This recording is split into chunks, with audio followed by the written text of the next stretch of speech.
Bom dia, então, pessoal. Estamos iniciando aí hoje o quinto encontro do curso de extensão Noções Básicas de Arqueologia, hoje com a temática de descrição. Aí está o QR Code do nosso grupo do WhatsApp, caso alguém ainda não esteja, pode entrar também. Então, afinal, o que seria a descrição? Então, a descrição é um conjunto de procedimentos que, levando em conta os elementos formais e de conteúdo do documento, possibilitam a elaboração de instrumentos de pesquisa. Então, hoje nós vamos ver bastante a respeito desses instrumentos de pesquisa. Esses instrumentos identificam, localizam, resumem ou transcrevem em diversos graus e amplitudes fundos, grupos, subgrupos, séries e peças documentais existentes num arquivo permanente ou centro de documentação, com a finalidade de controle e acesso ao acervo. Então, embora ele mencione que, ali especificamente sobre arquivo permanente, centro de documentação, a descrição, ela pode e deve ocorrer em todas as fases aqui do ciclo documental. Então, desde o do arquivo corrente, arquivo intermediário, é até recomendado que isso ocorra para que, quando esse arquivo seja transferido para o arquivo intermediário, ou seja recolhido ao arquivo permanente, ele já tenha ali uma contextualização melhor a respeito da produção, por exemplo, do contexto de produção daqueles documentos. E que ele já chegue no arquivo permanente, possibilitando ao usuário, ao pesquisador, informações mais detalhadas sobre a produção, enfim, sobre o contexto daquele conjunto documental, para facilitar já o trabalho de quem for consultar aquele material. E uma forma interessante da gente tentar entender esse processo de descrição, fazendo uma analogia para uma outra área, como se a gente estivesse em um restaurante, por exemplo, e nós fôssemos contratados para fazer a organização ali de uma cozinha que estivesse basicamente sem identificação nenhuma. Então, nós vamos precisar identificar onde está cada coisa, o que tem em cada lugar, quais os tipos de alimento estão armazenados, e de que forma em cada um desses locais ali, desse restaurante, dessa cozinha, por exemplo. E isso vai facilitar tanto para nós que estamos trabalhando nesse restaurante, como para os nossos clientes. Então, por exemplo, ainda nesse contexto de restaurante, esses instrumentos de pesquisa que o autor menciona, é como se fosse o cardápio que nós fôssemos fornecer ao nosso cliente. Então, nós vamos mostrar para ele tudo que nós podemos oferecer naquele local. E a professora Janete também, quando a gente pensou a respeito do curso, ela mencionou bastante que seria importante frisar com vocês a respeito da importância desses instrumentos de pesquisa para os pesquisadores, para os historiadores, enfim. Muitas vezes vão nessas unidades de informação, nos arquivos, no centro de documentação, e muitas vezes ficam perdidos com relação ao que fazer primeiro, a qual dos instrumentos de pesquisa se ater de forma mais detalhada, enfim. Então, a gente vai verificar um pouco mais a fundo sobre isso no encontro de hoje.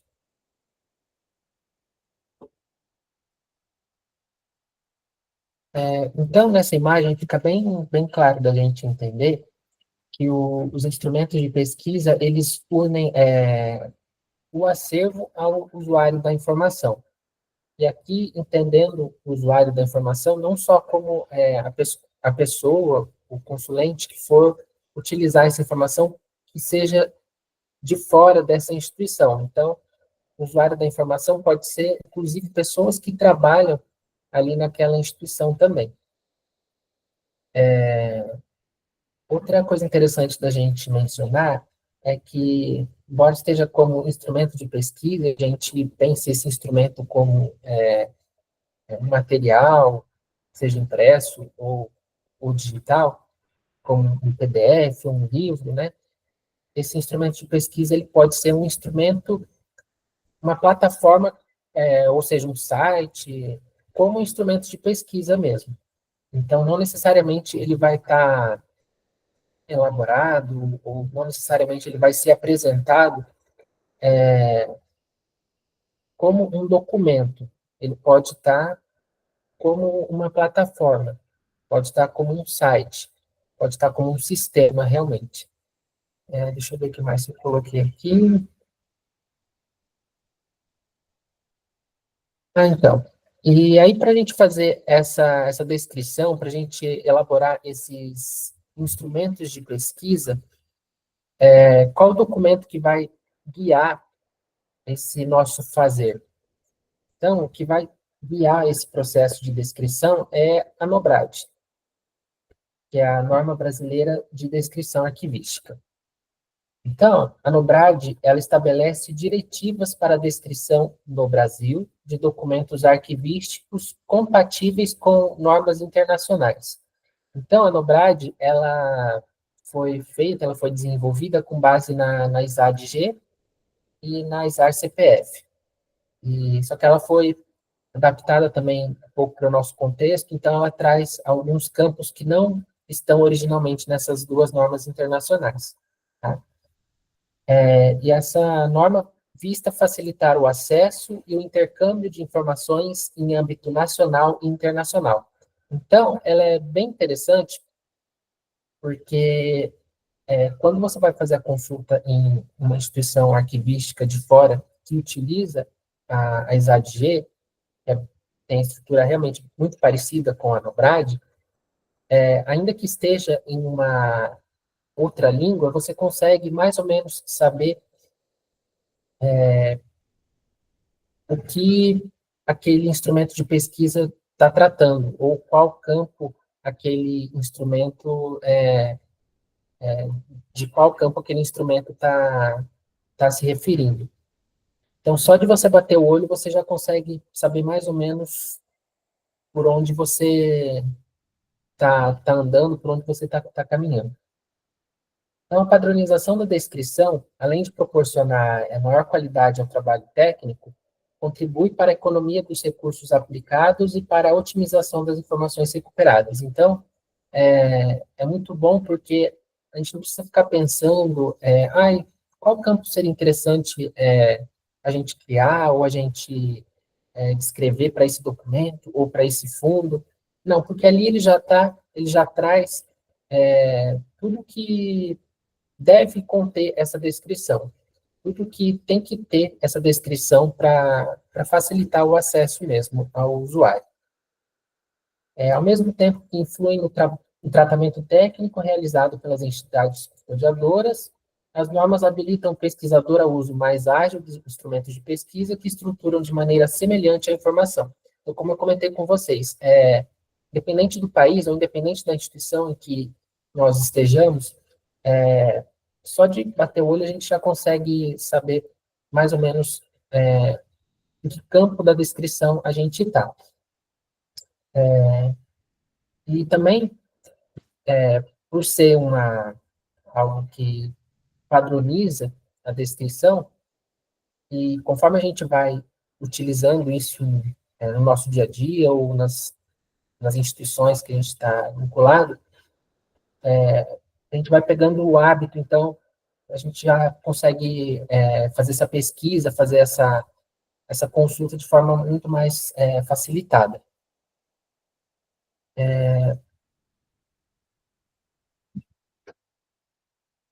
Ó, gente, o QR Code que eu coloquei aí é para acesso à Nobrad. Eu vou compartilhar com vocês o link também no chat, se alguém se interessar depois.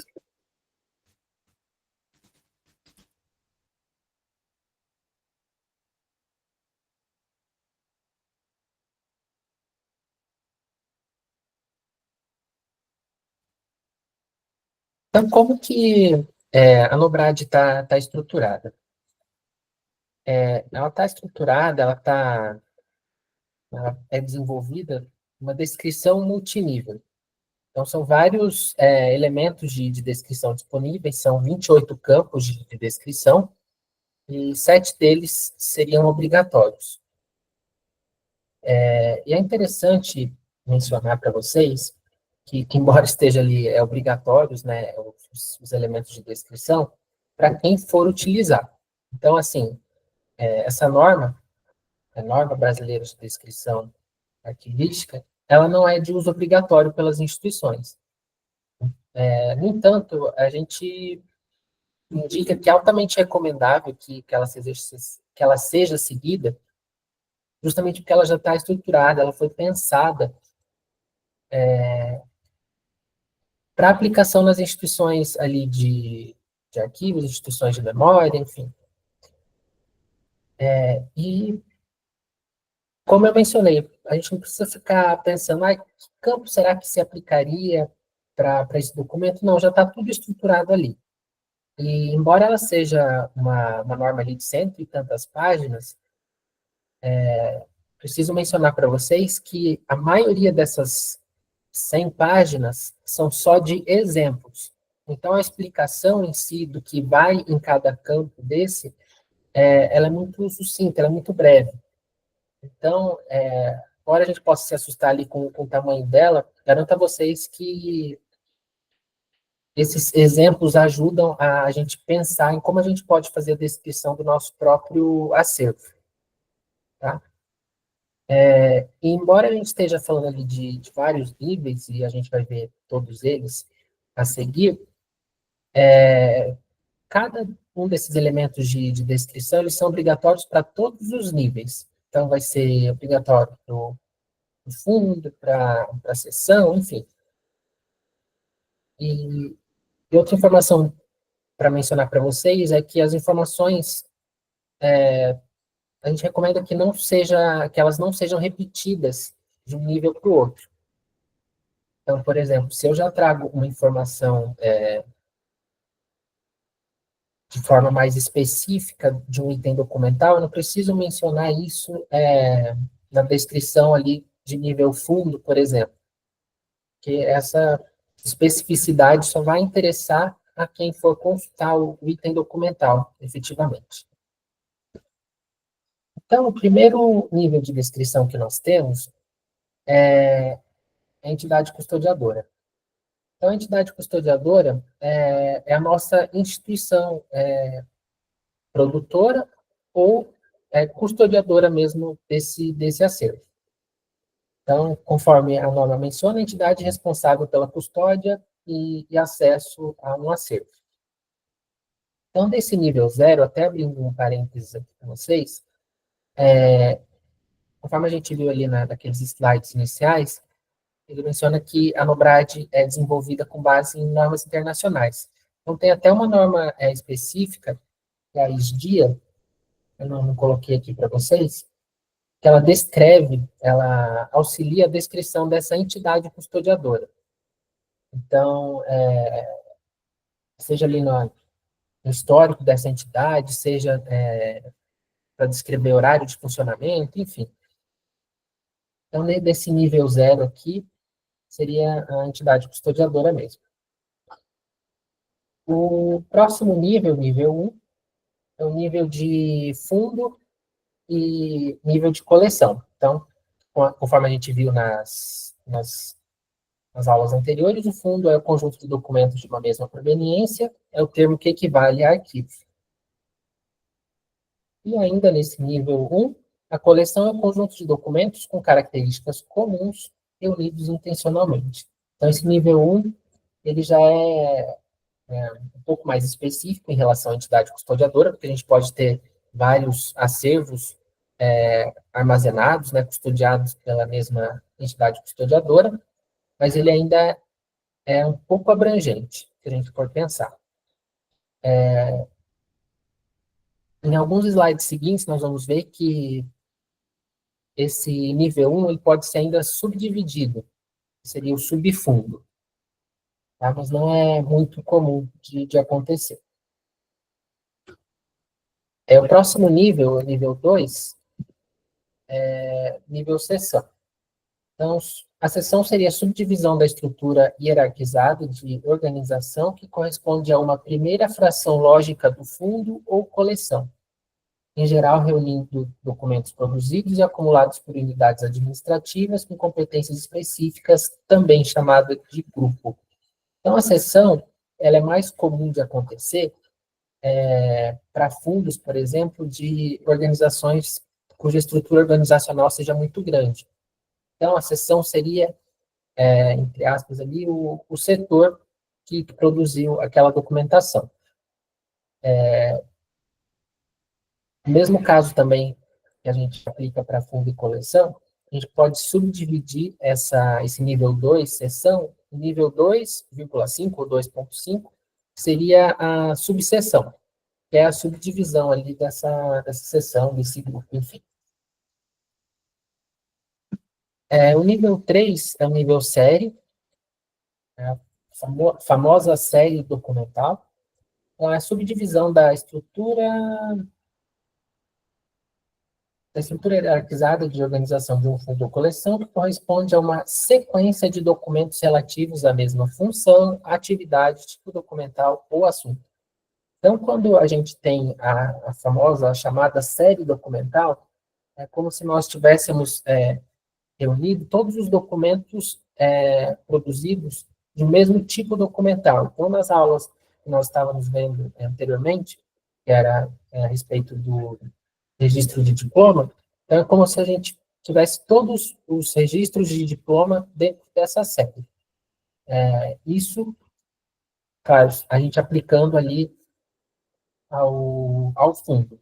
Se a gente tiver uma coleção, por exemplo, a série seria algo que nós vamos ver mais adiante, algo que se relaciona entre si, por assunto, por exemplo, enfim. O próximo nível é o nível 4, que é o dossiê e processo. Então, o dossiê seria a unidade de arquivamento constituída de documentos relacionados entre si por assunto. E esse assunto seria ação, evento, pessoa, lugar ou projeto. Por sua vez, a gente tem também, ainda nesse nível 4, o processo, que é a unidade de arquivamento constituída de documentos oficialmente reunidos no decurso de uma ação administrativa ou judicial. Então, o nível 4, ele reúne ali ou processos, né, como a gente viu, processo de registro de diploma, ou ele reúne vários documentos avulsos, digamos assim, em torno de um mesmo assunto. E esse assunto poderia ser relativo a uma ação, a um evento, uma pessoa, um lugar ou projeto. O próximo nível que nós temos é o nível 5, item documental. Então, o item documental é o documento propriamente dito, é o documento que compõe dossiê ou processo. Embora na norma esteja bem explícito, bem específico, que o item documental tem que estar vinculado necessariamente a um dossiê ou processo, em algumas instituições isso não ocorre. Então, a gente tem ali algumas plataformas, o Atom, nós utilizamos com bastante frequência, por exemplo, a gente verifica que nem todas as instituições colocam esse nível 4 antes do item documental especificamente. Tá? E para vocês poderem visualizar melhor como que fica estruturado esses níveis de descrição, trouxe aqui um exemplo da própria norma, se vocês quiserem eu aproximo um pouco mais, mas das várias possibilidades que a gente tem de arranjo do acervo. Aproximar um pouquinho mais, Gustavo, por favor, deixar um pouco maior. Tá. Então, a gente tem ali, a norma traz várias possibilidades de arranjo. Que até o pessoal questionou na semana passada sobre a gestão desse acervo permanente. Então, aqui são as várias formas em que esse arranjo pode aparecer. Então, como a gente verifica o acervo da entidade custodiadora, que é o nível 0 que a gente acabou de ver, ela pode ter um ou mais fundos, né? Fundos ou coleções. Então, supondo que o fundo, a descrição desse fundo prossiga, então a gente teria ali a seção que seria o nível 2. E a descrição pode parar aí também. Ou seja, o que eu quero dizer para vocês é o seguinte, a depender da instituição, a depender da forma em que se encontra esse acervo, a gente pode ter descrição desde a da entidade custodiadora até o item documental. Ou a gente pode ter descrições só até o fundo, só até a seção, só até a série.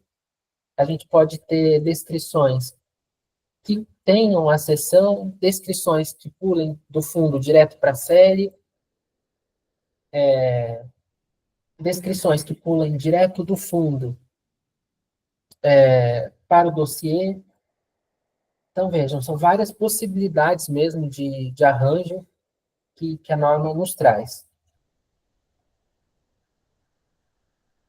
Então, outro exemplo que a norma traz, uma descrição que vai direto do fundo para o nível 4, que é o dossiê processo. Então, não necessariamente a gente precise seguir todos esses níveis para todos os acervos que nós temos, porque muitas vezes a gente não vai conseguir aplicar todos esses níveis para aquela documentação que a gente possui. Às vezes não faz sentido a gente dividir em seção, por exemplo, então vai ser caso a caso, realmente. Então, aqui eu trouxe um exemplo do acervo que nós temos ali no centro de documentação aqui da UEM, seria a coleção Costa Lima, ou fundo Costa Lima. Então, nós temos ali vários tipos de documento. A gente tem carta, revista, recorte de jornal, santinho, certificado de notas, calendário, cartão postal. Então, nesse caso, como foi um acervo que a gente recebeu, um acervo histórico, enfim, o arranjo não tinha sido feito antes. Então, a gente recebe esse acervo de forma desordenada, né, digamos assim, e a gente vai tentar dar algum sentido para aquela documentação, né?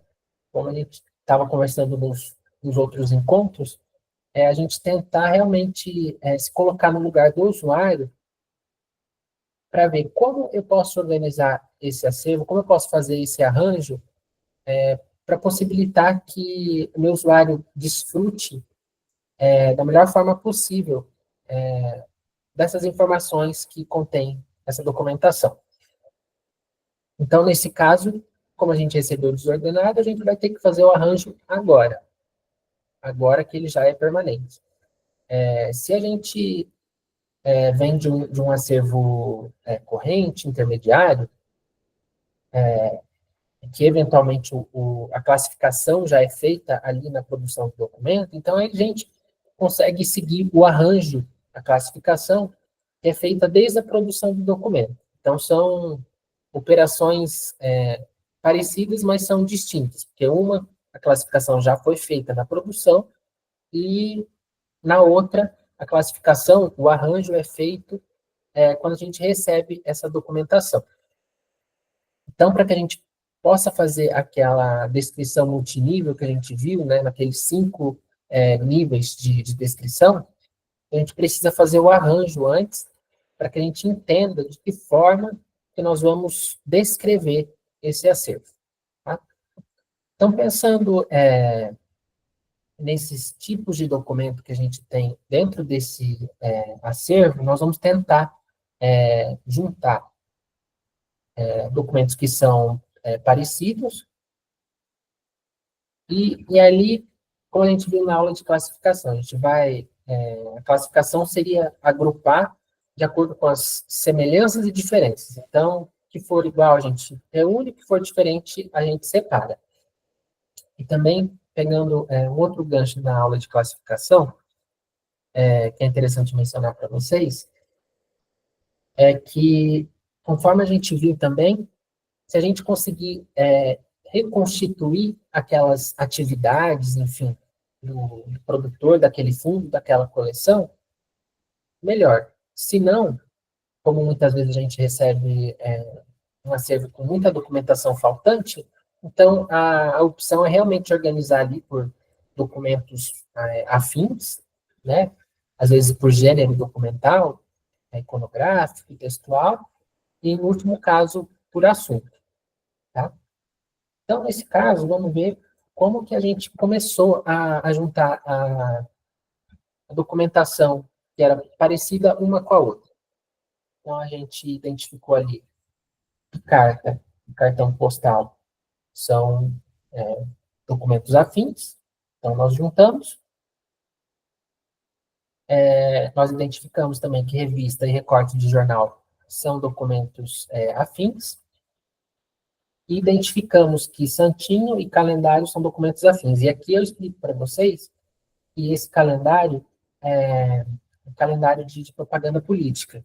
Tá? Então, a gente juntou ali tudo que fosse relacionado à propaganda política em uma mesma série. E o certificado de notas que ficou ali sozinho. Deixa eu ver se eu coloquei mais alguma coisa aqui.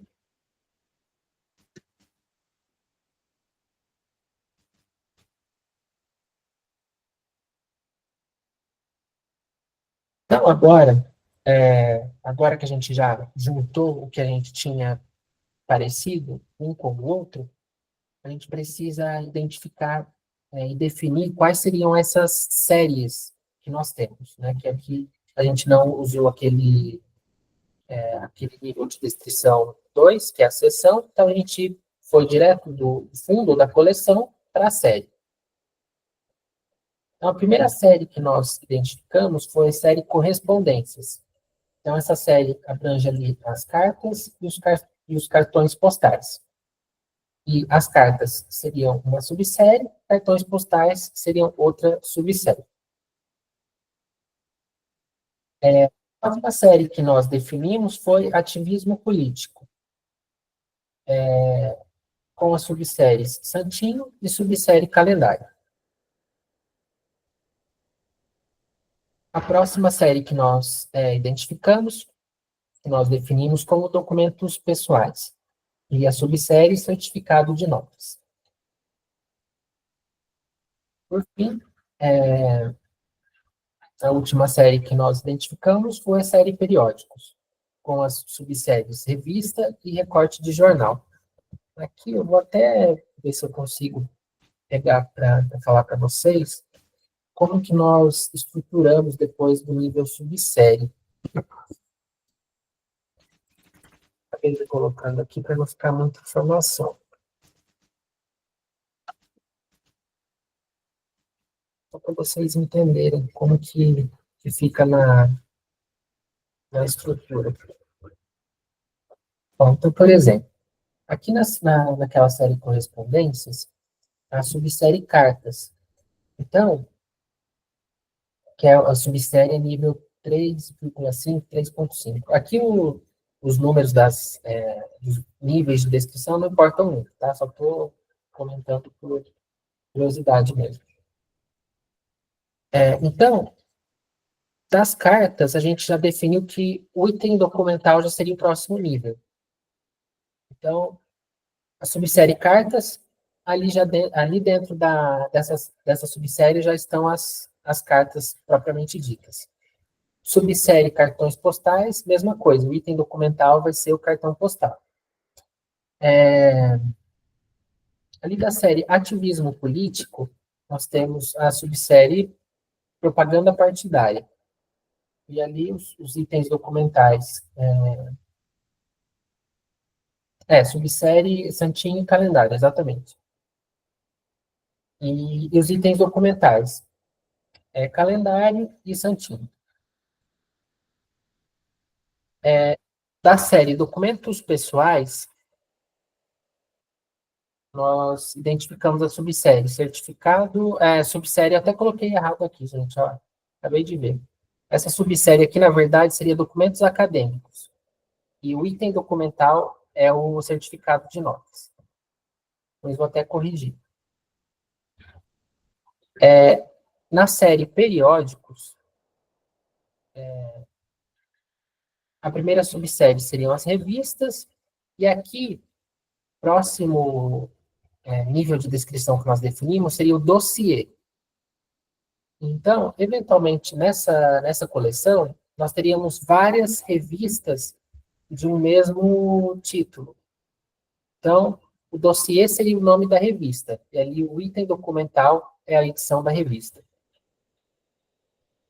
A próxima subsérie seriam recortes de jornal, e assim como nós fizemos na revista, caso tenha mais de um jornal, nós vamos reunir todos os recortes de um mesmo jornal no mesmo dossiê, que seria o nome do jornal.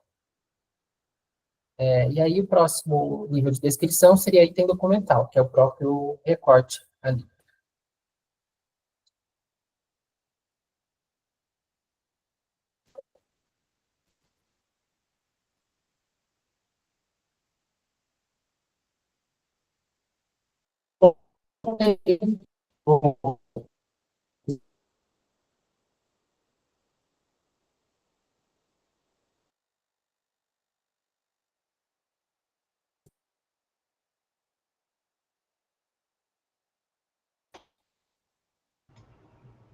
Acho que travou a conexão, né?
Oi, Gustavo. Sim, caiu a conexão. Oi, tá conseguindo me ouvir agora? Agora sim, tá perfeito. Tá. Deixa eu colocar aqui a compartilhamento de novo.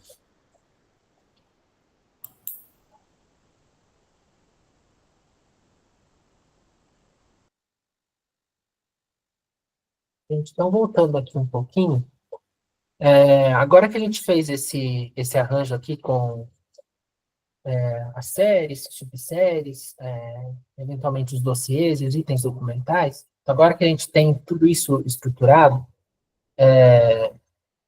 agora a gente vai partir efetivamente ali para as áreas de descrição.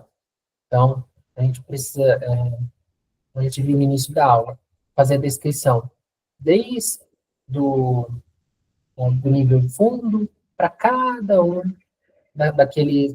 daquelas subdivisões. Então, o primeiro item aqui que aparece, referente à área de identificação, é o código de referência. Então, o objetivo é identificar a unidade de descrição.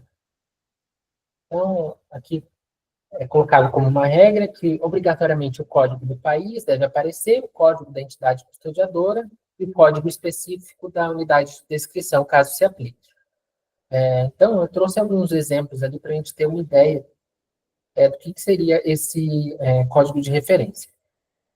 Então, para o nível 0, que seria a entidade custodiadora, a gente teria que o código é BRMN, especificamente do Museu Nacional. Para o nível 1, que é o nível fundo, Um outro exemplo seria BR, CPDOC, JG. Então, seria o código de referência profundo João Goulart.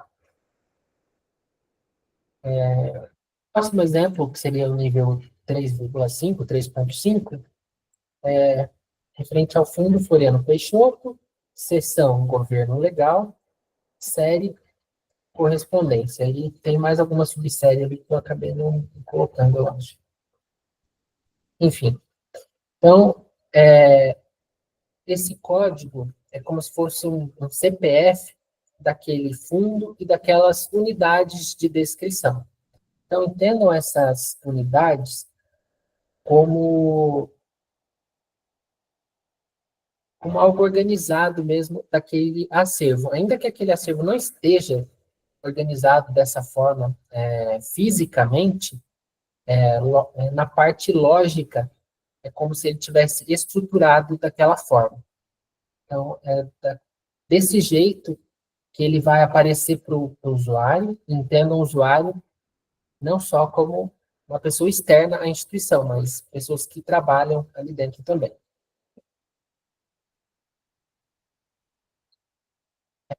Então, tem o título, então a gente deve identificar nominalmente essa unidade de descrição. Então, quando a gente trata ali de entidade custodiadora, de fundo, é mais fácil a gente dar um nome para essa unidade. Então, nível 1 seria fundo João Goulart, fundo João Goulart. Agora, quando a gente trata ali de nível 5, que é nível de item documental, eventualmente isso acaba ficando um pouco mais complicado. Então, nesse caso, se não me engano, era uma fotografia, então, que ali ficou identificado pela instituição como visita de Júlio Argentino Roca, ex-presidente da República Argentina, ao Museu Nacional. Muitas vezes esse título não vai estar explícito, nós precisamos elaborar um título para definir aquele item, seja outro nível de descrição.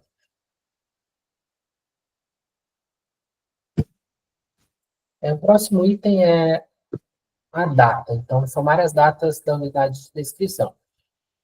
Então, ali para o nível 1, que seria o fundo, são as datas limite que nós chamamos. Então, são as datas de início e de final de produção ou acumulação de documentos. Outro exemplo que a norma traz, para o nível 4, que é nível de dossiê, processo, quando a gente não sabe alguma data, enfim, aí a gente coloca ali entre colchetes com um ponto de interrogação. E para o nível 5, como é algo mais específico, para o item documental, então é mais fácil a gente definir quando isso a gente tem acesso a essa informação, uma data específica, né? Nesse caso, desse documento seria 26 de abril de 1932.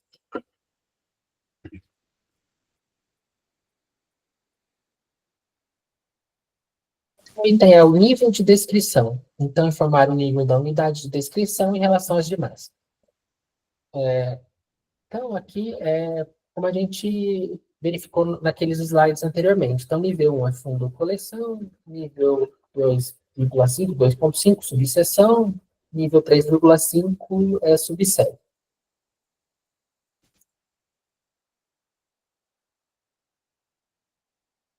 Aí tem a dimensão e suporte. Então, identificar as dimensões físicas ou lógicas e o suporte da unidade de descrição. Então, o registro dessas dimensões, ele deve ser feito por gênero documental. Então, bibliográfico, cartográfico, eletrônico, filmográfico, fonográfico, micrográfico, sonoro, textual e tridimensional. Então, por exemplo, se nós formos elaborar os instrumentos de pesquisa, ou se nós formos inserir as informações a respeito daquela coleção que nós vimos, Costa Lima, que nós fizemos o arranjo, a gente colocasse no nível 1, que é descrever a coleção como um todo, nós colocaríamos da seguinte forma: textual, 1 metro linear. né, que o metro linear é aquele metro corrido. E aí o iconográfico, 136 fotografias.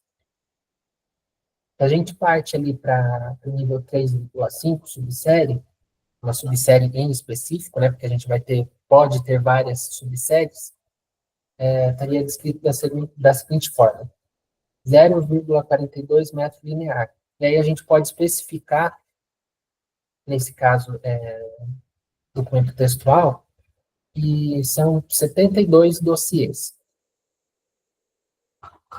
E do nível 5,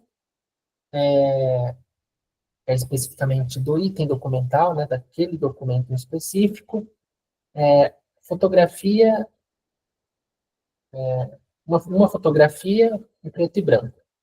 E aqui a gente pode especificar as dimensões, com moldura, sem moldura, se for um quadro, por exemplo. Deixa eu ver o que mais que eu coloquei aqui.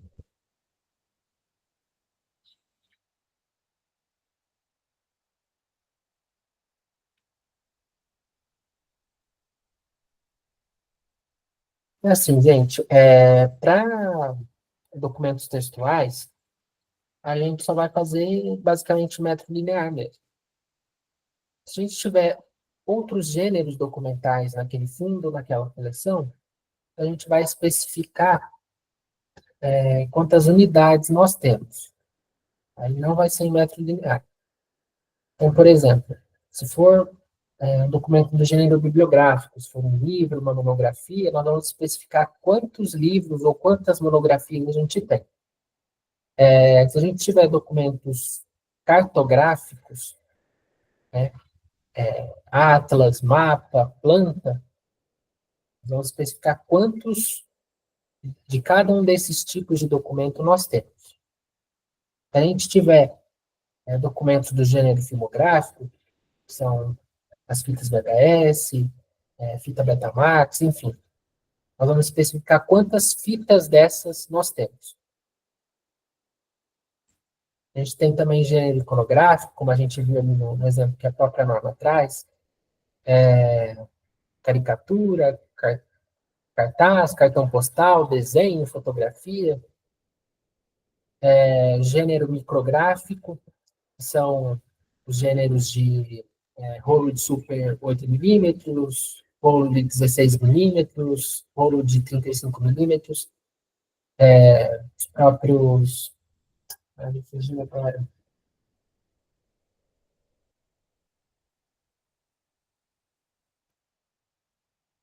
a gente tiver documentos do gênero sonoro, então quantos discos nós temos, quantas fitas cassete nós temos, e referente especificamente ao gênero tridimensional, a norma coloca como descrição livre, mas eles recomendam a adoção, a utilização de tesauros especializados.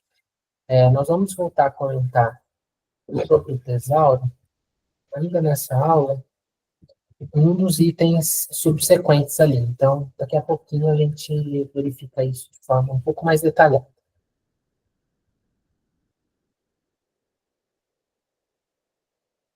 O próximo item seria, deixa eu ver, o nome do produtor. Então, identificar os produtores da unidade de descrição.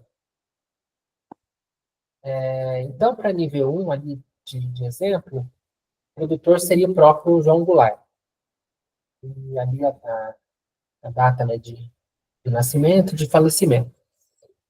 E vocês podem encontrar das duas formas, né, tanto em instrumentos de pesquisa ou em sistemas, essa chamada, né, pelo sobrenome, depois pelo nome, ou aquela chamada direta, como se fosse João Goulart mesmo. Tá? A norma me parece que traz só exemplos com essa chamada sobrenome e nome, mas eu já vi também, e nós vamos ver hoje, se a gente conseguir, exemplos com essa chamada direta. Especificamente aqui para o nome do produtor, a gente tem uma outra norma internacional que nos auxilia nessa descrição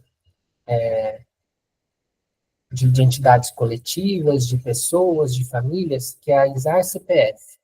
a norma internacional de registro de autoridade arquivística para entidades coletivas, pessoas e famílias. Então, essa norma nos auxilia nesse processo de descrição ali dos produtores. Então, com relação à história administrativa,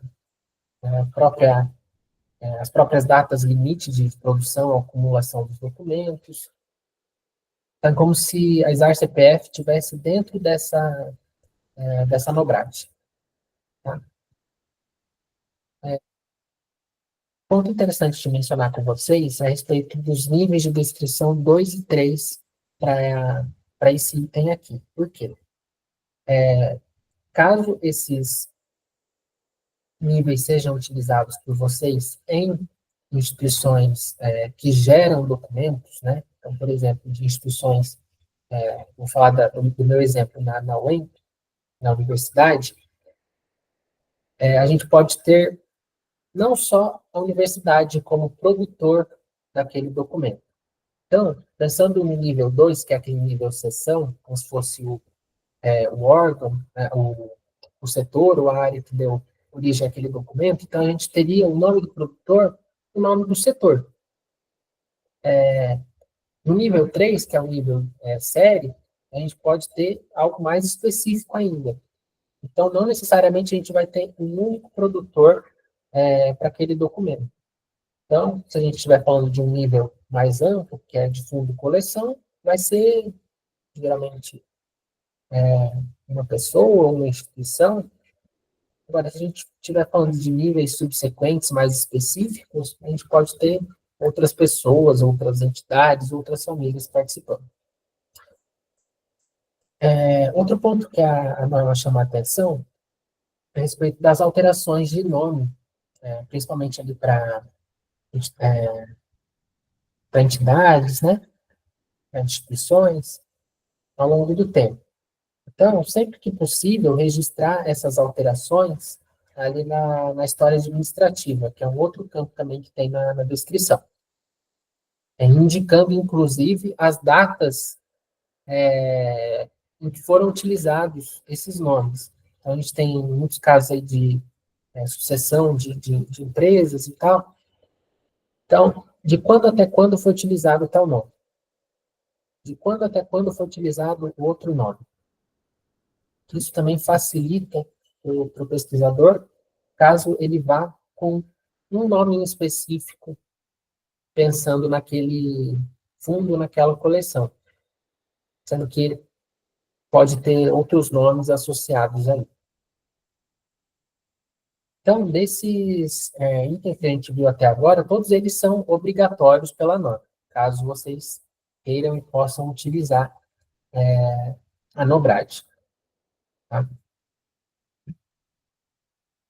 Então, aqui a próxima área de contextualização é a área de conteúdo e estrutura. Esse nível aqui não tem itens obrigatórios. Então, o que essa área ela menciona?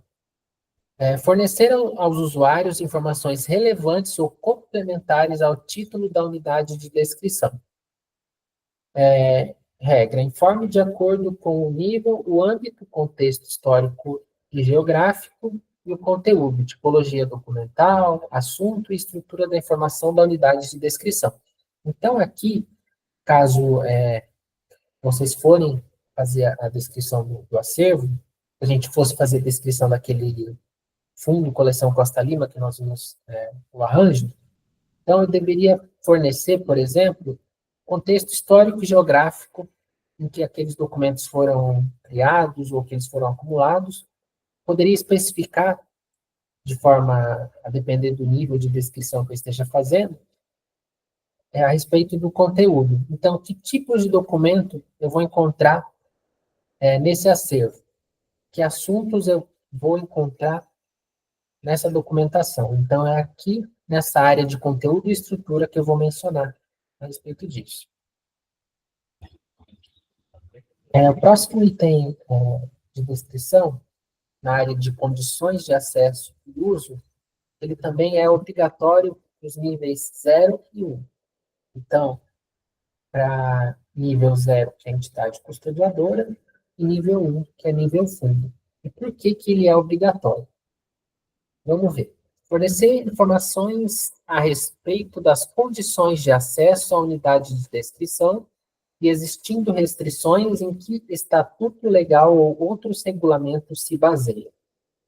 Então, recomenda-se a padronização dos tipos de restrição.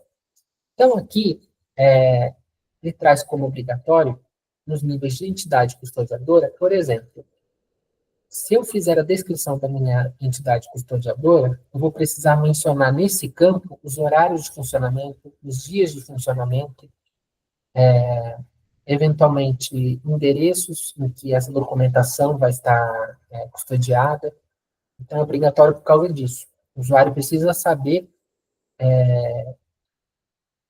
a respeito da própria instituição, como ele vai fazer esse acesso, como ele pode fazer esse acesso. E a nível de fundo, porque, como nós vamos ver, a gente tem alguns tipos de restrição. Pode ou não ter esses tipos de restrição ao fundo. Então, eventualmente, em algum acervo, a gente tem restrições de acesso, como, por exemplo, acessível somente por meio de microfilme, acessível somente por meio eletrônico, documentos sigilosos, eventualmente algum documento que esteja em estado de conservação mais precário, ele também acaba tendo esse nível de restrição. Necessidade de autorização por parte de alguma entidade, enfim. A gente pode ter acabado de receber esse acervo, esse fundo, essa coleção, então ele está necessidade de organização, a gente não conseguiu nem fazer o processamento desse acervo ainda, ou ele está em processamento técnico, então tudo isso a gente vai descrever, vai mencionar nesse item aqui. Tá? Ou caso ele não tenha nenhuma restrição de acesso, a gente só coloca sem restrição de acesso. A próxima área é a área de fontes relacionadas. Então, o objetivo aqui seria indicar a existência e a localização ou inexistência dos originais de uma unidade de descrição constituída por cópias. Então, esse elemento ele se aplica a situações em que um fundo ou coleção é integral ou parcialmente constituído de documentos em microforma, por exemplo, cujos originais achem-se sob a custódia de uma outra entidade. Então, o que nós temos aqui? Muitas vezes, o documento original, em papel, por exemplo, ele está em uma instituição. Então, um exemplo claro que nós temos neste caso específico, são coleções ali de periódicos, em que o original está com a própria entidade que produz. Então, por exemplo, Folha de São Paulo, Estado de São Paulo. Só que a gente tem ali no centro de documentação, em arquivos, cópias em microfilme. Então, aqui, nessa área de fontes relacionadas, nós vamos indicar, ó, o original, ele está em determinado local. A gente, aqui, só temos a cópia em microfilme, por exemplo. Então, aplica-se igualmente em situações em que as cópias integrantes de um fundo são de originais integrantes de outro fundo, mesmo que sob a custódia da mesma entidade. Então, a gente também pode ter casos aí de cópias de documentos de um outro fundo que a gente tenha e que seja da mesma instituição. Então, nós vamos fazer a gente vai remeter ao outro fundo. O original está no fundo 1, por exemplo, e nós estamos tratando aqui do fundo 2.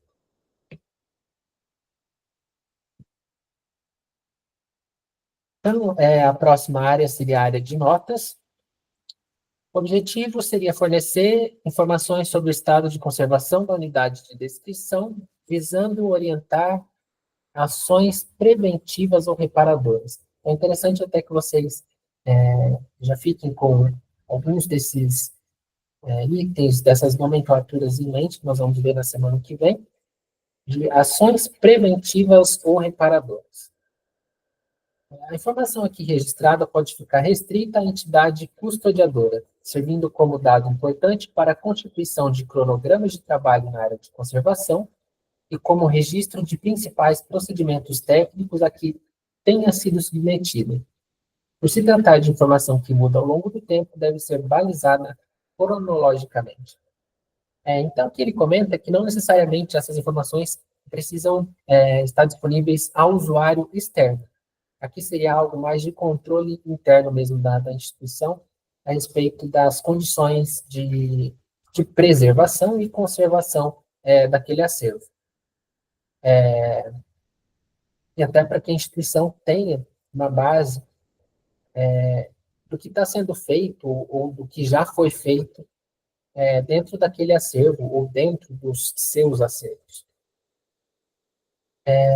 E aqui outra informação interessante é que como esse processamento pode ser alterado ao longo do tempo, seja porque nós avançamos com as ações de restauração, por exemplo, a gente tem que identificar quando que essa restauração iniciou, quando ela terminou, ou quando a gente fez a atualização dessas informações na descrição.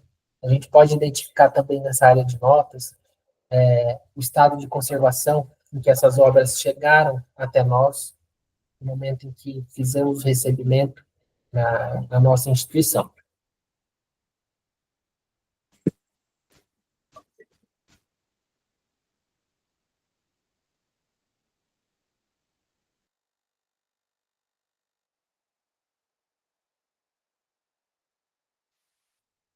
A próxima área é a área de controle da descrição.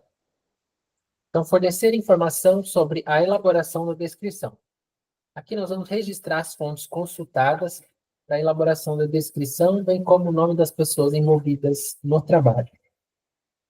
Então, aqui a gente vai identificar, a gente teve que consultar alguma informação externa a respeito daquele fundo, a respeito daquela coleção, informações que a gente utilizou para identificar mesmo aquele fundo ou aquela coleção.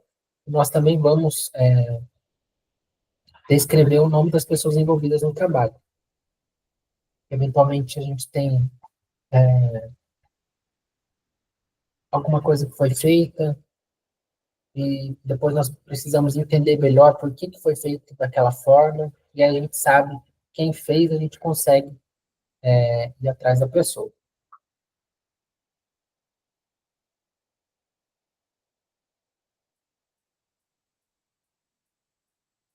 Nós temos a área de pontos de acesso e indexação de assuntos. Então, o objetivo é registrar os procedimentos para a recuperação do conteúdo de determinados elementos de descrição por meio da geração e elaboração de índices baseados em entradas autorizadas e no controle de vocabulário adotado.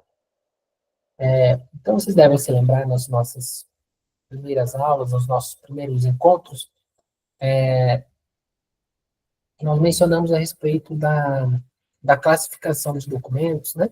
Da classificação de arquivos, que ela deve ocorrer preferencialmente, né, por meio das atividades que deram origem àquelas informações. E só num segundo momento, pelo assunto que aquele documento trata. Então, essa área de pontos de acesso e indexação de assuntos, por exemplo, ela não trata naquela norma internacional, mas ela foi adotada para o nosso contexto brasileiro. E aqui é interessante mencionar que essa indexação de assuntos, ela também não deve ocorrer de qualquer jeito, de forma descontrolada, porque muitas vezes a gente tem mais de uma forma para nomear, para identificar um objeto, uma ação, enfim, a depender até da própria região. Né? A gente está num país de dimensões continentais e nós sabemos que muitas vezes nós temos formas diferentes de nos referirmos a uma mesma coisa. né? Então, aqui eu coloquei para vocês o QR Code dos tesauros, dos vocabulários controlados. Deixa eu copiar e colar aqui para vocês no chat também, se vocês se interessarem.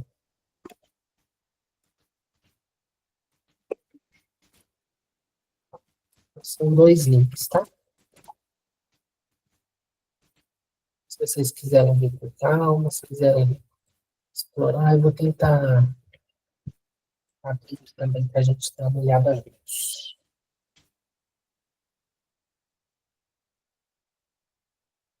Eu trouxe dois exemplos. Um vocabulário controlado que é utilizado na USP para indexação ali nas bibliotecas, por exemplo, e outro voltado à área de museus. Então, gente, parece uma coisa assim muito sem importância, mas entendo que até pelas nossas vivências pessoais, a gente acaba nem se dando conta. A gente quer colocar um assunto, quer indexar alguma coisa de assunto em um documento, e acaba utilizando um termo que muitas vezes não é muito utilizado por outras pessoas, ou utiliza algum termo que não é recomendado. Então, esse vocabulário controlado, esse tesauro, ele vem justamente para isso, para guiar esse fazer de indexação de assuntos, para que a gente consiga, dentro da instituição, falar de uma mesma forma sobre uma determinada coisa, sobre um determinado objeto, sobre uma ação. Então, deixa eu ver aqui com vocês.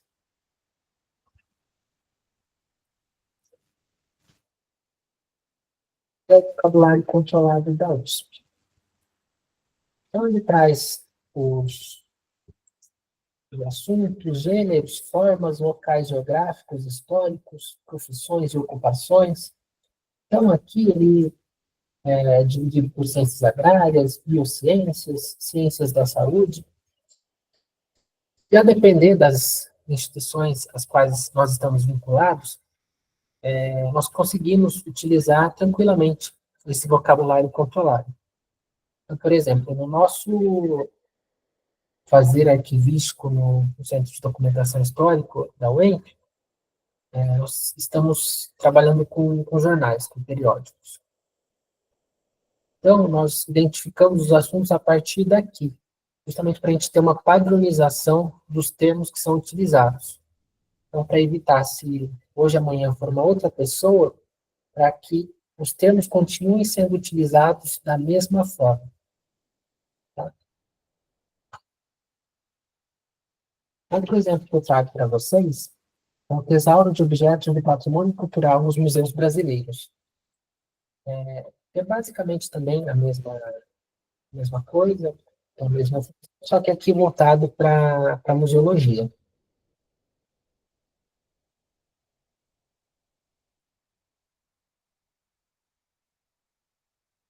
Claro que a gente tem os termos, muitas vezes eles estão vinculados, assim como a gente está vendo aqui na descrição de arquivos, eventualmente esses termos nos tesauros, nos vocabulários controlados, eles estão vinculados a um termo, ou seja, a um nível acima. Então, ele sempre vai estar remetendo a algo mais abrangente, ou mais específico, dependendo de onde você estiver vendo. Ele vai trazer também termos preferidos, ou seja, quando você estiver se referindo a uma determinada coisa, é preferível que você utilize esse termo e não aquele.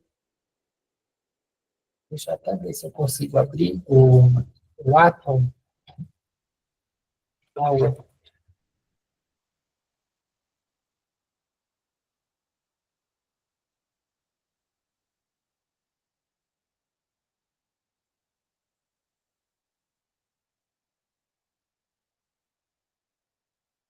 Bem, É só para vocês identificarem mesmo da importância desse vocabulário controlado. E muitas vezes nas nossas instituições nós não temos quantidade suficiente de pessoal para fazer a elaboração de vocabulários controlados, de tesauros específicos para o nosso contexto. Então, a gente consegue aproveitar esses exemplos prontos de muito boa qualidade que nós já temos da USP, por exemplo, e do tesauro dos museus brasileiros. Tá?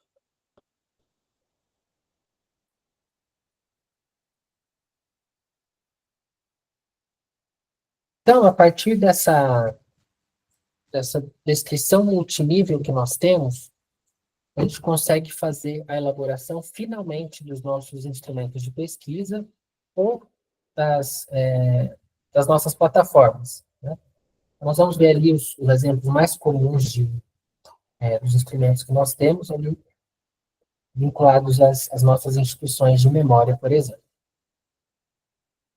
Então, o caso mais famoso, mais emblemático é o guia. Então, o guia é preferencialmente o primeiro instrumento de pesquisa a ser produzido por um arquivo. Ele é a porta de entrada da instituição e permite um mapeamento panorâmico do acervo. Então, o guia ele vai ser utilizado pelo pesquisador caso ele queira ver o acervo de forma genérica. Deixa eu ver o que eu posso encontrar nesse fundo, por exemplo, ou nessa instituição. Por ser o principal instrumento de divulgação, o guia permite diversas propostas para a sua elaboração e apresentação. Também há que se considerar que a informação disposta nos guias é extremamente sumária e efêmera. Então, a gente não vai ter nada muito detalhado ali, é só realmente algo genérico a respeito do fundo. Ali a gente tem o QR Code de sugestão que eu deixei. Deixa eu colar para vocês aqui no chat também. Se vocês sentirem interesse, vocês podem consultar. Então, o primeiro o Guia de Fundos do Arquivo Público do Distrito Federal. Essa parte de apresentação. Então, percebam, aqui ele não necessariamente está naquela caixinha que nós vimos, aquele formato da Mobrad, mas ele segue bastante os preceitos, os itens que estão lá. Então, aqui, de ver a expressão órgão custodiador, eu já sei que ele se remete a uma das normas de descrição, que é a ESDIA, que é para entidades custodiadoras. Então, aqui ele vai trazer as características do acervo, deixa eu aproximar um pouquinho mais. Quantidade de fundos públicos e privados que estão sob custódia dele, as datas limite, ou seja, a data de produção, acumulação daquele acervo, quantificação por gênero. Então, reparem, como nós mencionamos no slide, aqui o cartográfico está por itens, por quantidade de itens, né, o sonoro, o micrográfico, todos por quantidade de itens, e só o textual por metros lineares.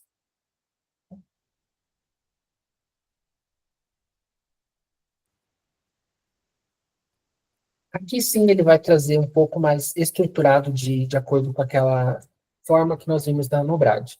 Então aqui ele vai indicar fundo por fundo os elementos de descrição. Tá?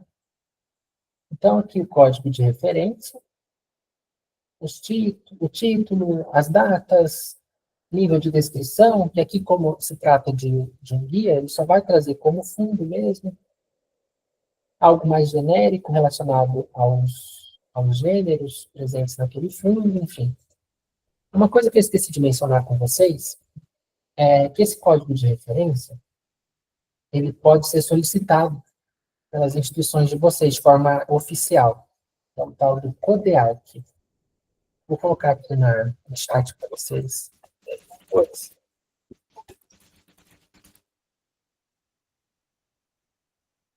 Cadastro Nacional de Entidades Custodiadoras de Acervos Arquivísticos. Então, você fazendo o registro da sua entidade custodiadora, da sua instituição, nesse CODEARC, é como se ele ficasse oficial, aquele CPF, aquele código de referência da sua instituição.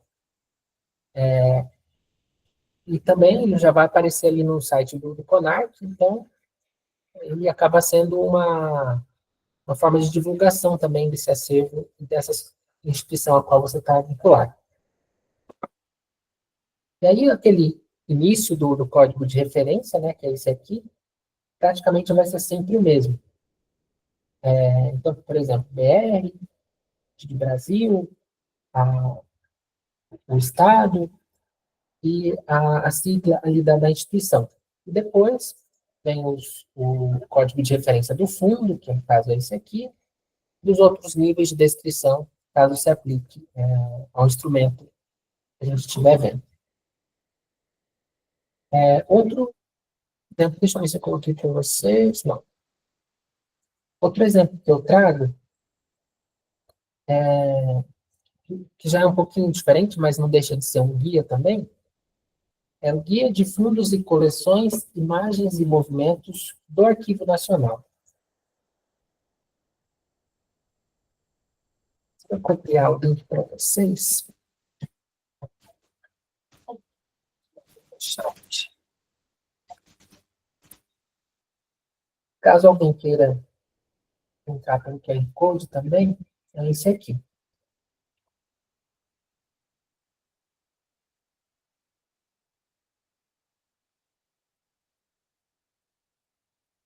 Esse guia do Arquivo Nacional, ele é ainda mais sucinto do que o que a gente acabou de ver.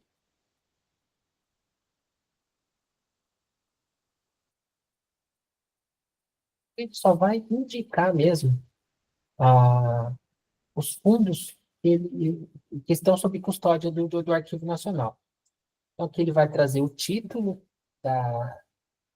daquele fundo, ou daquela coleção, o código de descrição, e vai trazer se ele é comodato, se aquele acervo foi incorporado via doação.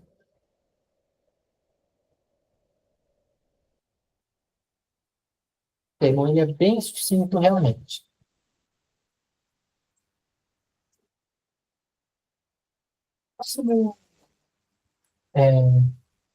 Próximo instrumento de pesquisa que nós temos vai ser o inventário.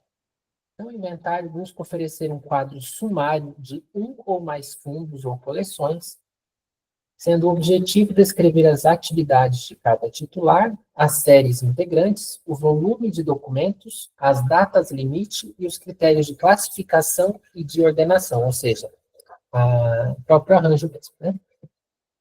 Então, mais um exemplo aí para vocês, para a gente ter uma ideia do que vem a ser esse inventário.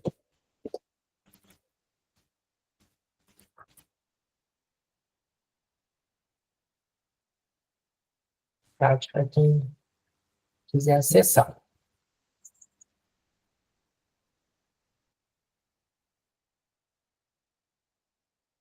Então, aqui traz o inventário sumário dos documentos textuais do Fundo Instituto Nacional do Mate.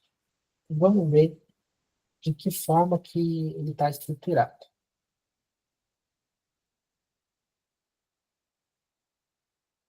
Faz a descrição do fundo, conforme nós vimos.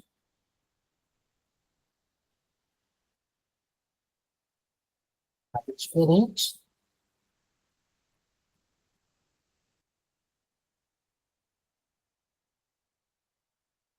Aqui que começa a trazer um pouco de elementos que até então nós não tínhamos visto. Então, nesse inventário, ele vai trazer as séries que foram identificadas. Ou seja, o conjunto de documentos do mesmo tipo documental ou da mesma atividade. tá? Então, por exemplo, ele traz a série notas de despesa da caixa 7. Então, a quantidade, 357 caixas, de qual período? E assim ele vai fazer para cada um desses tipos de documento.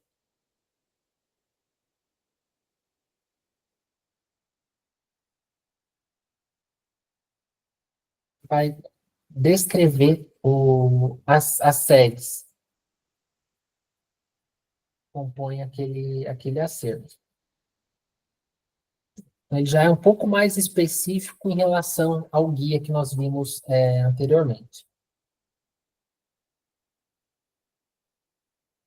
Eu trago outro exemplo de inventário ainda, com esse QR Code. Vou colar aqui para vocês também no chat.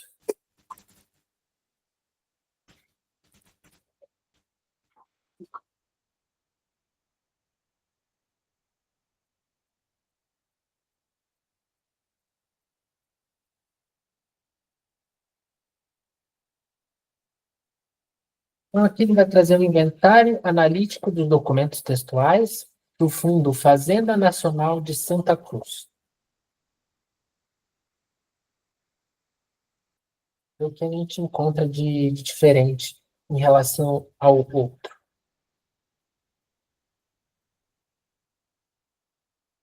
Traz, por exemplo, o organograma dessa fazenda, então, aqui a gente consegue entender a estrutura daquele órgão. Ó, reparem, eu tinha comentado com vocês a respeito da seção, que é a série, subsérie.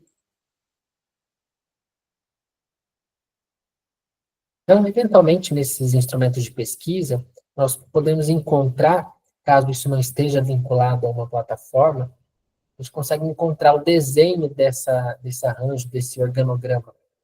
Tá?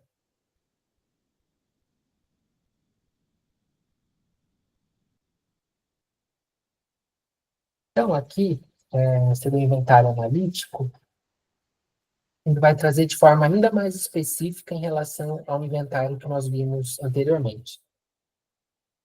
Então, aqui, ele vai trazer já específico, relacionado a cada item documental daquelas séries. Então, aqui ele vai trazer o conteúdo daquele documento, ele vai trazer quantas folhas, né, compõem aquele documento, vai trazer os descritores, conforme a gente viu a respeito da indexação de assuntos.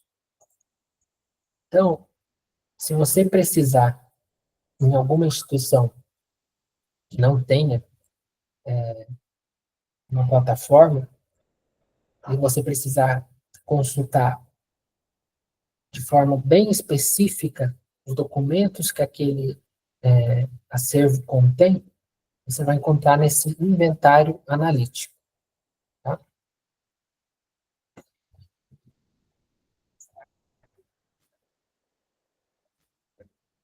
Em seguida, nós temos o catálogo.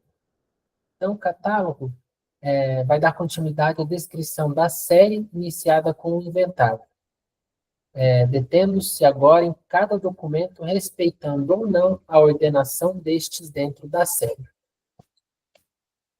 Então, vamos ver a cara do catálogo. Compartilhando aí com vocês também o link e o QR Code.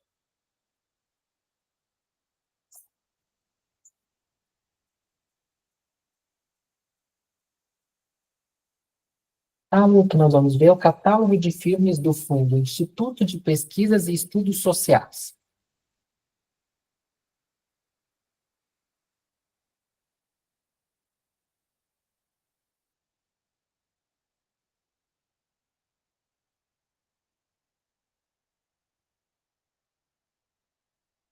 O catálogo ele já é mais parecido também com o inventário analítico, mas não necessariamente ele vai trazer os documentos conforme eles estão arranjados dentro daquele fundo. Então, reparem que no inventário analítico que a gente verificou, ele traz aquele organograma, até para a gente entender como aquele fundo está estruturado, e aqui não necessariamente ele precisa trazer naquela ordem em que os documentos aparecem dentro daquele fundo ou daquela coleção. As informações em si são realmente bem parecidas.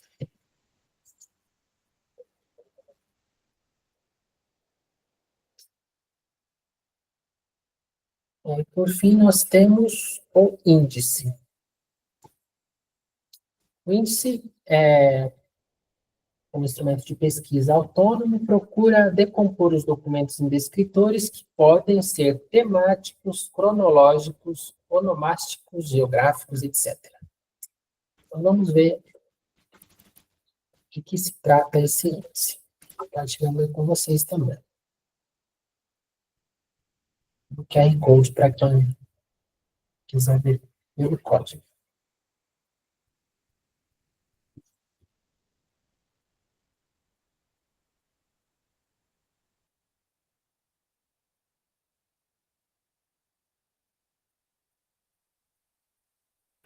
Esse índice ele já é bem extenso, 751 páginas.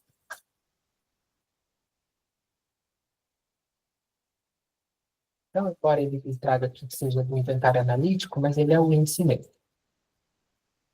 Então, esse índice diz respeito à coleção privilégios industriais. Vamos ver como que isso está estruturado. Então, repare que aqui ele está estruturado,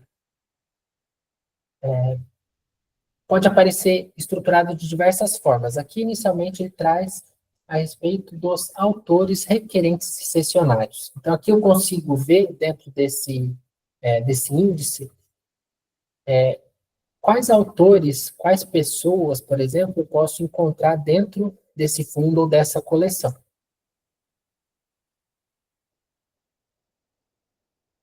Deixa eu ver se tem outras formas de apresentação aqui dentro. Ó, já tem outra forma de apresentação em seguida.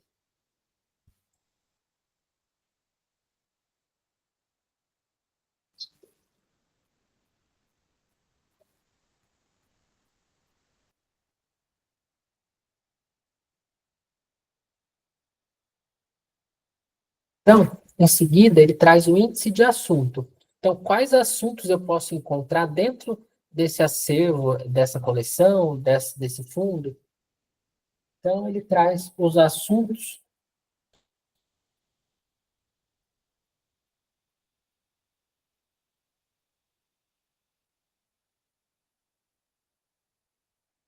Traz os autores.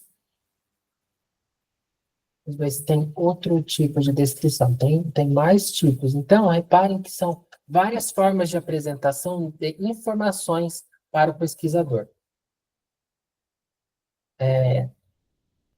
Ó, índice de inventos por patente. Então, aqui eles também indicaram a anotação, o decreto, a data das patentes que foram registradas.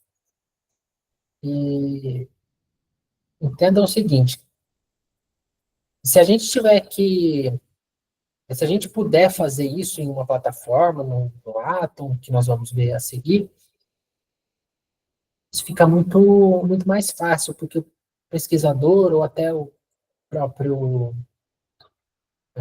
próprio arquivista ou outras pessoas que estiverem trabalhando na instituição podem ir trabalhando essa informação de forma mais livre.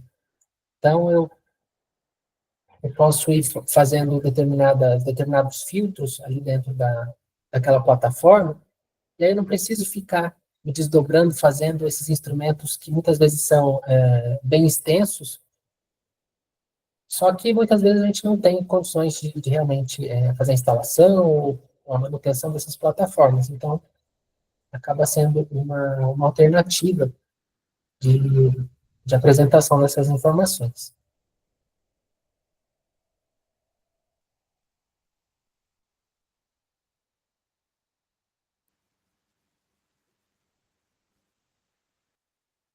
Trouxe algumas sugestões para nós explorarmos nós vimos os instrumentos de pesquisa propriamente ditos, ali como PDF, como se fosse uma publicação mesmo, e aqui os instrumentos de pesquisa como plataforma. A gente tem ideia dessas duas apresentações que a descrição pode ter.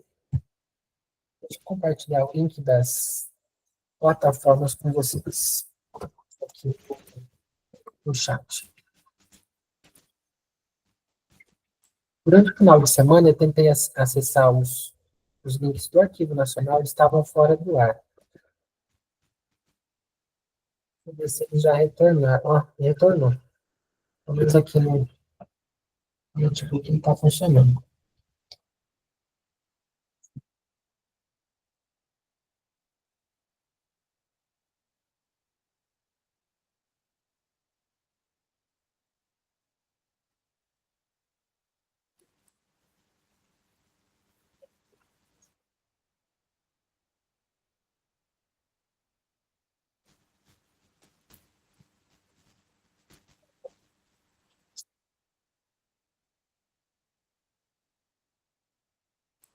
Peraí, gente, eu vou tirar o compartilhamento. Eu vou tentar colocar de uma outra forma para a gente visualizar. Só um minutinho, por favor.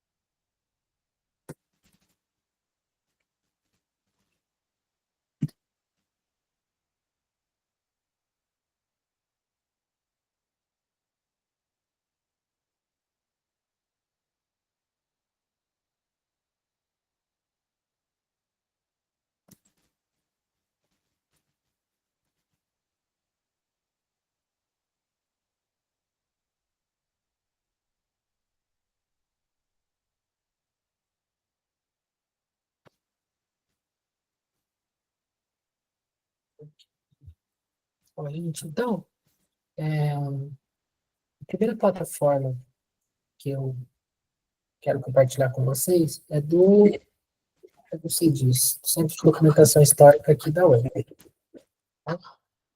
Então, nesse caso, nós temos os instrumentos de pesquisa vinculados direto à plataforma, realmente. Ó. Então, por exemplo, nós temos aqui já a descrição pública da coleção Celso Rossi. E assim, gente, apesar dela já estar publicada, não quer dizer necessariamente que ela já está pronta. Até tem um campo de descrição ali que ele indica se a descrição já está completa ou se ela está em processamento, eu não lembro exatamente onde que é. Mas realmente tem um campo para identificar isso sim. Então, por exemplo, do arranjo que nós já vínhamos fazendo nesse acervo, na coleção Celso Rossi, nós identificamos a série Crônicas da Cidade e Periódicos. E nós vamos ter os periódicos, como eu mencionei com vocês a respeito dos assuntos, deixa eu ver se eu encontro. Então, por exemplo, nesse número aqui do jornal, de 3 de julho de 1960, nós identificamos alguns assuntos aqui pela plataforma. Então, se algum pesquisador, por exemplo, de ciências biológicas quiser procurar sobre bacterioses em animais, ele vai achar porque já está identificado.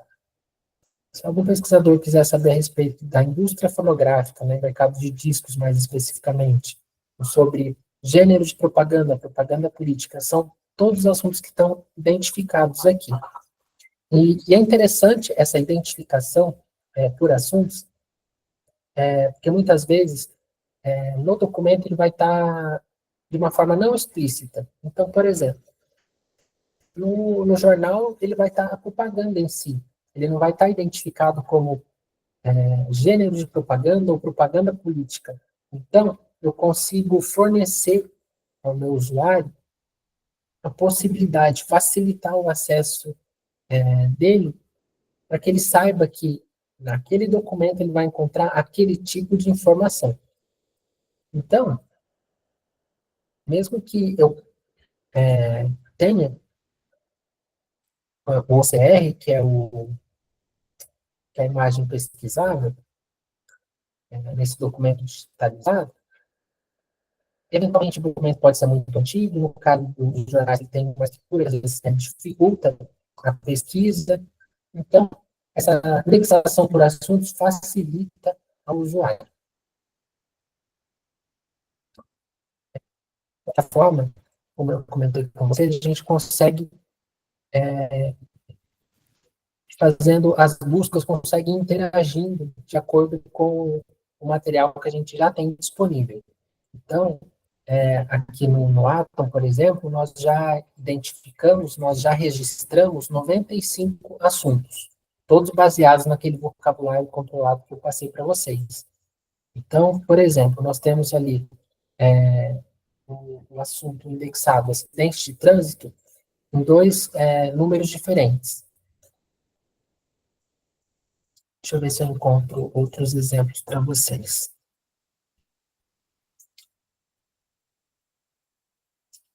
Ó, aqui um exemplo bem interessante. Percebam que do termo técnicas investigativas, eu tenho um termo específico, um termo menos abrangente, que é autópsia. Só que, eventualmente, a gente pode encontrar, seja no próprio documento, ou seja fora dele, como necrópsia. Só que aí a gente coloca o termo preferido, nesse caso, como autópsia. Então, aqui, a gente coloca autópsia, usar para necrópsia. Então, a gente consegue ir fazendo essas estratégias de busca e consegue ir padronizando esses termos que nós vamos utilizar dentro do nosso acervo. Tá? Outro exemplo que eu trago para vocês, de descrição em plataforma, é da Fundação Fernando Henrique Cardoso. É um exemplo muito interessante porque a professora Camargo e a outra professora, eu esqueci o nome, que ficaram responsáveis pela, pela elaboração dessa descrição, elas optaram explicitamente por não seguir a NOBRAD. Então, como eu comentei com vocês, não é obrigatória a utilização, só que vocês têm que estar seguros do que vocês estão fazendo com essa descrição. No caso aqui do acervo do Fernando Henrique Cardoso, por exemplo, ele está muito bem estruturado. Então, eu vou pesquisar aqui direto para a gente ter uma ideia do que nós vamos encontrar aqui dentro. Caso esse é um acervo particular, muito interessante, porque normalmente os documentos que a gente vinha vendo até agora, eles estavam vinculados a uma atividade só. Então, como a gente viu, o registro de diploma, é uma atividade ali sucinta, fácil de identificar. Nesse caso, nós estamos falando de uma figura pública que eventualmente está participando de um evento ou participando de algum momento social que pode estar associado a mais de uma atividade. Então, até por ser uma pessoa nesse contexto diferenciado, as autoras optaram por não seguir aquela estrutura certinha, aquela estrutura engessada, né, digamos assim, da NOBRAD. Então, aqui elas conseguem vincular, por exemplo, em um mesmo documento, a várias atividades diferentes. Então, aqui elas trazem produtora, instituição, o suporte, o tipo de documento. Então, é realmente um acervo interessante, até para a gente se basear, porque elas trazem, inclusive, glossários de espécies documentais e de atividades para a organização de acervos pessoais, que não é algo tão comum da gente ver na própria literatura em arqueologia. Então, percebam, por exemplo, esse documento abaixo assinado, ele está ligado a duas atividades ou eventos diferentes, massacre e política fundiária. Então, qualquer uma dessas atividades que eu for procurar na plataforma, eu vou encontrar esse documento. Tão interessante de a gente fazer a descrição vinculado a um sistema é essa facilidade que a gente encontra no momento de fazer essa busca, que a gente não tem necessariamente numa publicação ou num PDF. Um exemplo que eu trago para vocês, que é o Sistema de Informações do Arquivo Nacional, é o CIAM. Então, o CIAM é a plataforma de descrição de acesso aos documentos do Arquivo Nacional. Vou entrar aqui só um minutinho.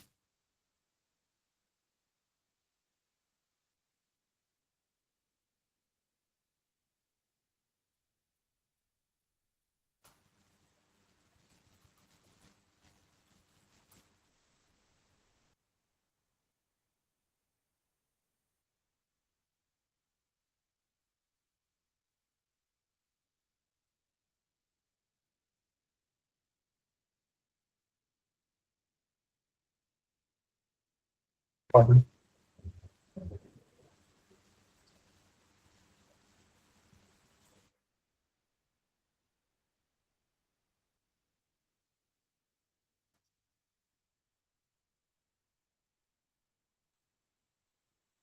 Ainda não te falei. Passar para a próxima plataforma.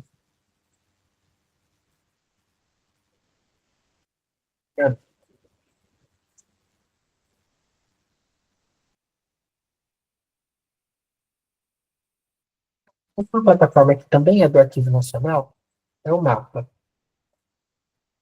Então, ele traz uma descrição diferente, não necessariamente vinculado a documentos, mas ao contexto de produção,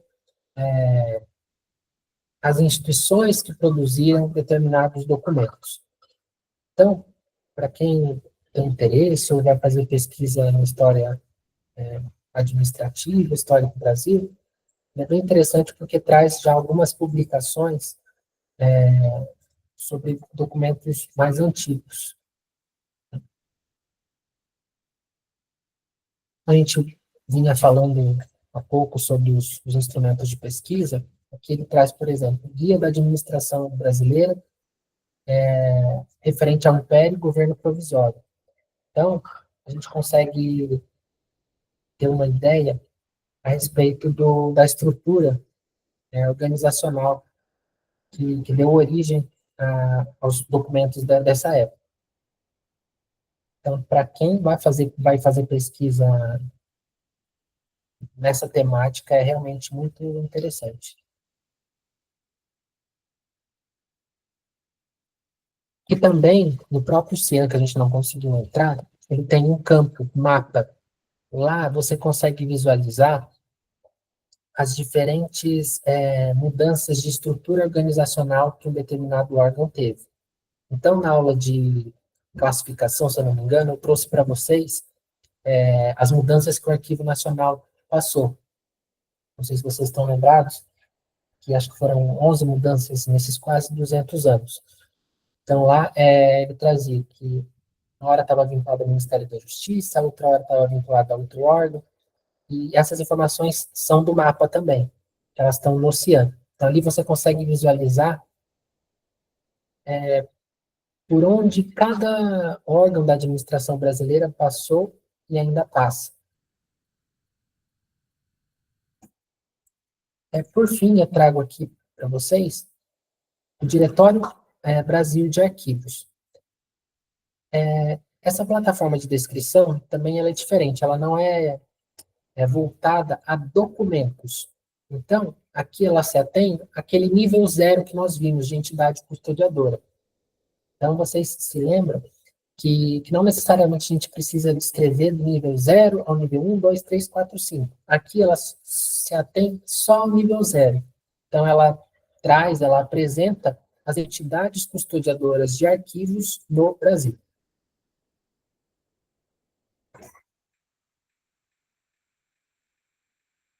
Então, aqui tem a apresentação das instituições, então,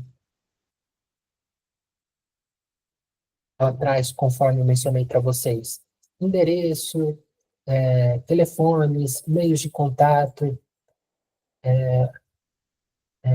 horário de acesso,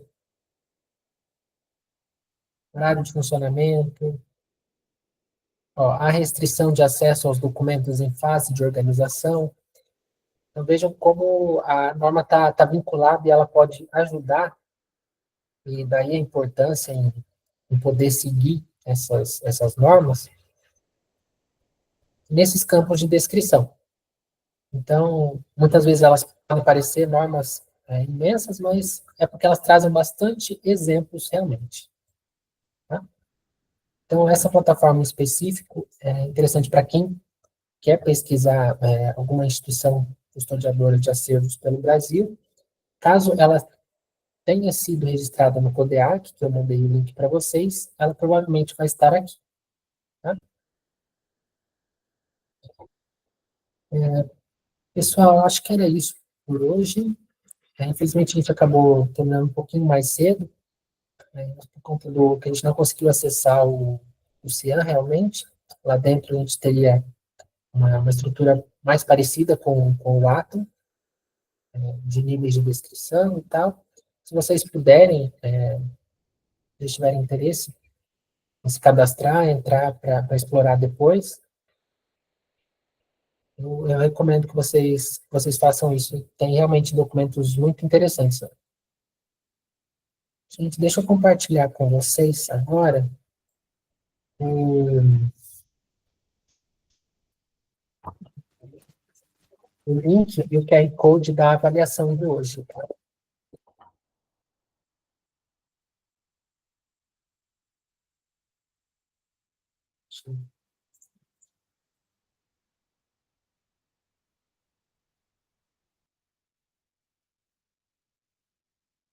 Essas foram as nossas referências.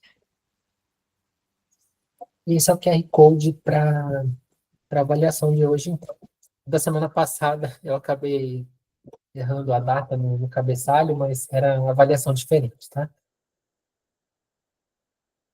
Ah, deixa eu colocar o link para vocês também, aqui no chat, do formulário.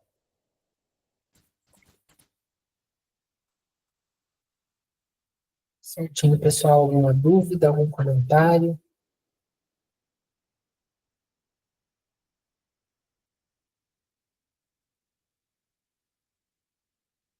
À disposição de vocês.